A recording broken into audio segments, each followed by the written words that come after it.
Hello, this is Dr. Court Lewis. I am the author of The Real Meaning of Doctor Who and Who Cares? My Life with Tom Baker, and also the co-editor of Doctor Who in Philosophy and more Doctor Who in Philosophy.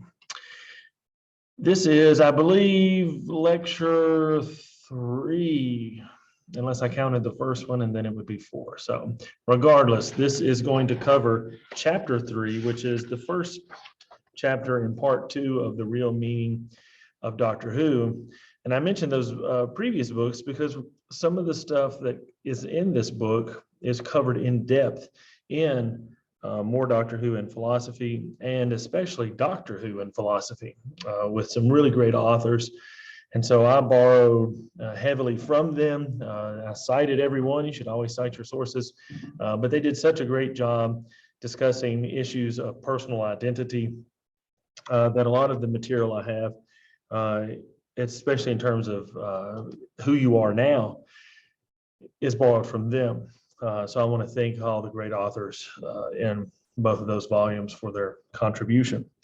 I'm going to do a little bit more in this chapter than just talk about personal identity, because one of the things that sometimes gets left out when we discuss personal identity is not merely who you are, right? So if we want to know your personal identity, you could say, well, I am Court because I was Court yesterday and I was Court the day before, etc. But the other question related to personal identity is who you are after you die. So if you believe or have some notion of an afterlife or reincarnation, somewhere along those lines, the question of you is huge, right? What do we mean when we say you survive death? And so they're basically the same question. What are we talking about when we say you in general? Just one deals with our life on earth as it progresses over time, and the other deals with how do we make sense of the claim that you survive death. Granted, we know very little of death. It can be difficult to even determine when someone is dead. So that's another topic, another issue. For us, what we want to think about first off is your personal identity, who you are now. And right, we can trace and begin and go in all sorts of different directions, but I want to keep this as brief and as informal as possible. But if one of the hallmarks of philosophy is the claim by Socrates to know thyself. And so in order to know thyself, right, there has to be a self, there has to be a way of knowing it. And so there has to be some way to know it. And as a result, when we think about what it means to know thyself, it can be a challenging thing, especially if we undergo great overturnings in our life where one day we're committed to some cause and then we become disillusioned and we give that cause up, or we fall out of love or we fall into love, right? Those are life-changing events. If we look back in the ancient Greeks, especially Plato, using Socrates as a mouthpiece, was a strong proponent of a notion, in order to know something, something has to be. And so this distinction between being and becoming becomes important in terms of philosophy, because for much of, especially Western analytic philosophy, being is the foundation of knowledge. In order to know something, we must be able to know something as it is in itself. And if that thing is constantly changing, or what is known as becoming, if it's constantly becoming something, well, then we can never know it. And so Plato devised this really intriguing way of knowing our world, which is constantly in a state of becoming. And he posited the existence of eternal forms, F-O-R-M-S. These forms represent ultimate truth, they're unchanging, and they are eternal. And so that's why we can know things, and we use our mind to gain access to these eternal truths. Whereas on Earth, we see that we have imperfect copies of these objects because they are in a constant state of becoming. And this holds true for humans too. For Socrates and Plato, there was a human soul, and that soul was really the heart or the foundation of who we are. And then our body is in a constant state of becoming. And so we have this really interesting tension between the two. And for at least in terms of the later or middle to later Platonic dialogues, Plato offers the explanation that we should focus on these ultimate truths. And the more we do that, the less we will be concerned about our body. Regardless, right?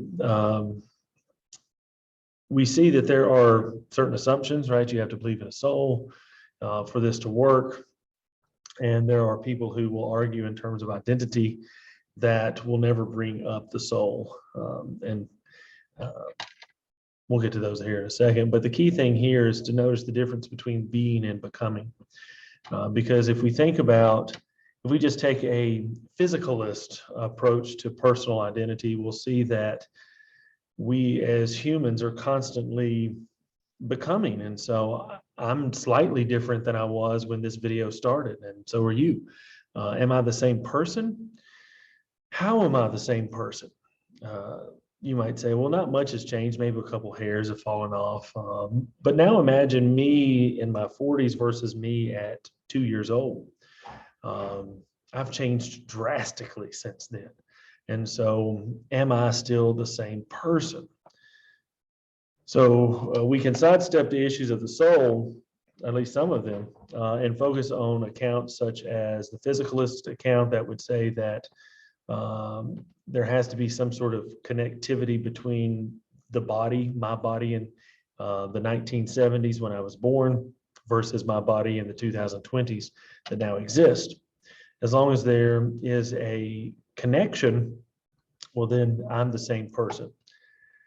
There are all sorts of issues with this. Under Stephen Moffat, especially when Peter Capaldi became the doctor, this question became a huge kind of communication with the fans about the fact that Capaldi was still the doctor, even though he was so different from the other previous doctors. And so they used the example of the Clockwork Men. They used the example of the broom, etc. Right? You have a broom and you change out the thistles every once in a while, and eventually you change out the handle and the rope. And is it the same broom? The doctor implies that, well, it's not clear what he implies. He kind of goes all over the place there. But as he talks to the Clockwork Man about the broom, he's really talking to himself. Is he the same person? And for him, the answer is yes, right? That's one reason why at the end of the episode, Capaldi takes Clara, or he gives Clara the phone, and she talks to Matt Smith. And he says, it's me, I'm scared. So, but as I just mentioned, right, the doctor poses an interesting thought experiment because the doctor changes. I mean, the body, every cell in the doctor's body changes when he or she goes through a regeneration. And so is it still the doctor? Well, according to this physicalist account, the answer is no. The body's different, and even the personality is different. So, right, another attempt is to take sort of a psychological approach to say that personal identity is founded in our attitudes and our memories.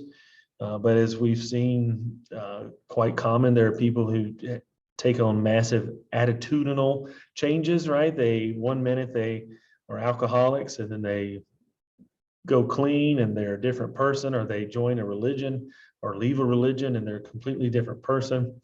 Even though they are the same person, we say they are different.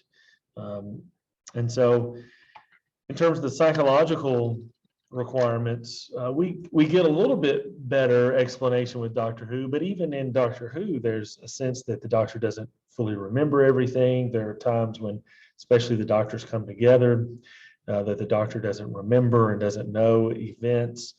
And so when that occurs, we can genuinely ask, is that the same doctor?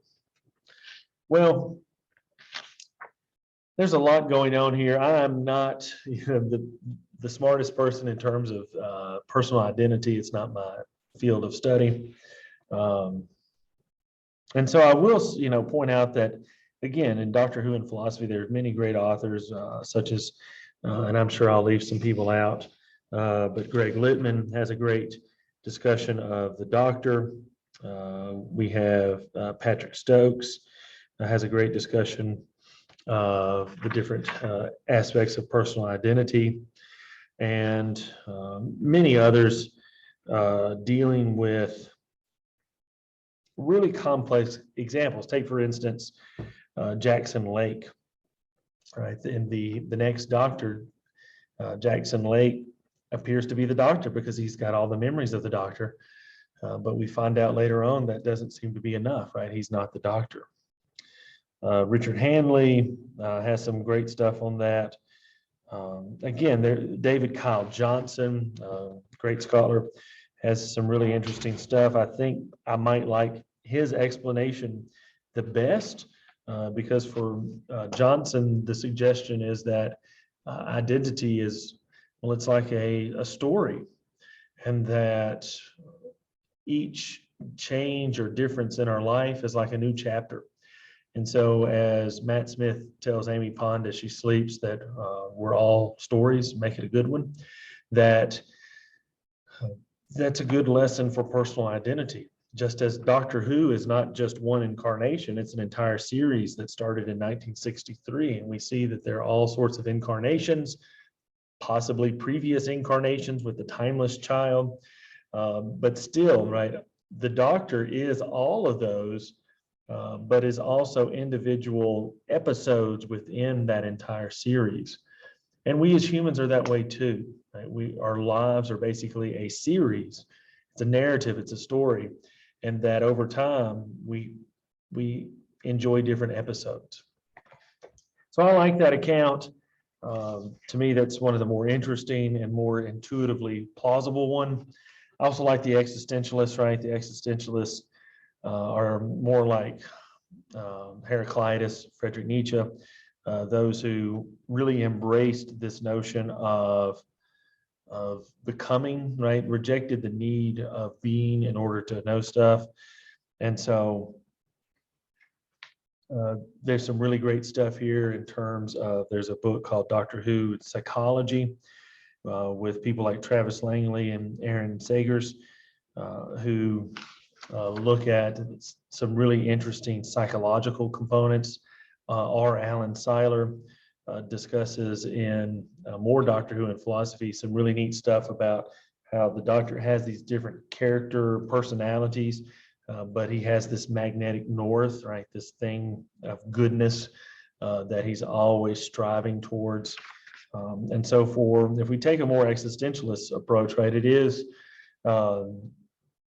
we release ourselves from the confines of these really strict definitions, and it's more about living life. And so personal identity becomes sort of defining personal identity becomes secondary or tertiary, whereas living life as who we are becomes primary. I like those approaches. That's just me. That's why I'm not a huge expert in personal identity. And I can admit that. It's okay. It's okay to admit you don't know everything. There are communal notions of the self, right? This is another thing I discussed in the book.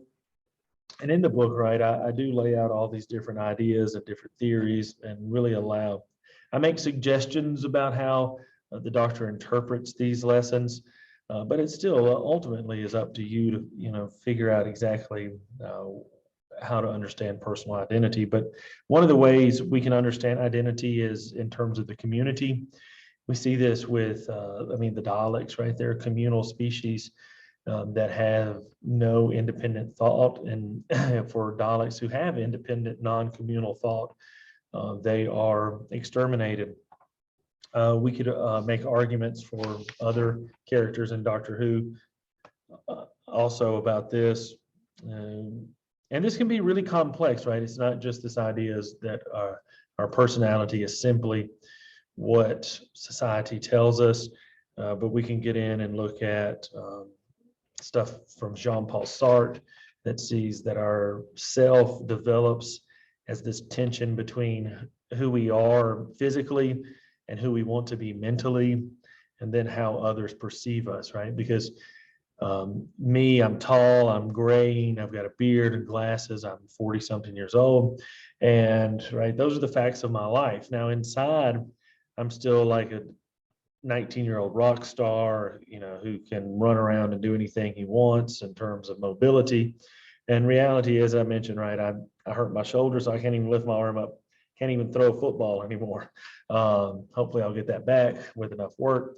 But I want to be the person who can throw a football. So, right, my reality doesn't match up with what I want. And so I must make the world what it is. And so that's going to require me to do work to get to where I can throw a football. And all life is like this, according to people like Nietzsche and Sartre, that it's this struggle between our internal desires, but then also there are these constraints and these really fictional guardrails that we put up to protect ourselves from looking stupid or from being considered outcast or something negative. Again, I spent a lot of time in the book looking at that. I discussed Michel Foucault's, again, brings up this notion of how we police ourselves. And so really fascinating stuff related to themes in Doctor Who. Now, finally, I mentioned at the very beginning that another way of dealing with personal identity is what happens to you after you die.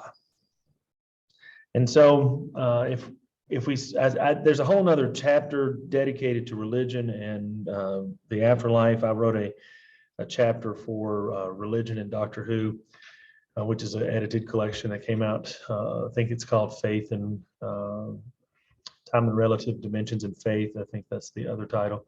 But where I really discuss immortality and the self. And if we look at Doctor Who, it does take a position that we don't survive death, right? That, yes, Time Lords, their life is recorded for all posterity. But we don't survive. And it's that desire or drive to survive death that typically causes us to become evil, to hurt others. So there are different solutions, though. There are some contradictory things that occur in the series. But I think overall, if you look at the notion of surviving death, that however we understand personal identity, the Doctor implies that we should live this life the best we can. And so that takes us back to the lessons from chapter 1 about being a flaneur, about living an engaged life. So anyway, I struggle with this lecture because it's stuff that I struggle with in terms of who I am and how I change, how events make me reframe and think about who I am.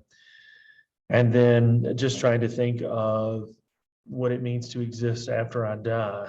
I like to think I'm open to the idea of an objective existence where, my thoughts and experiences are recorded in the matrix somewhere.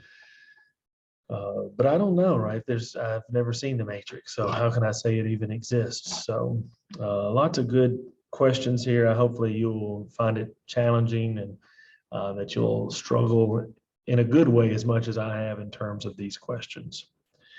Have a good day. Know thyself.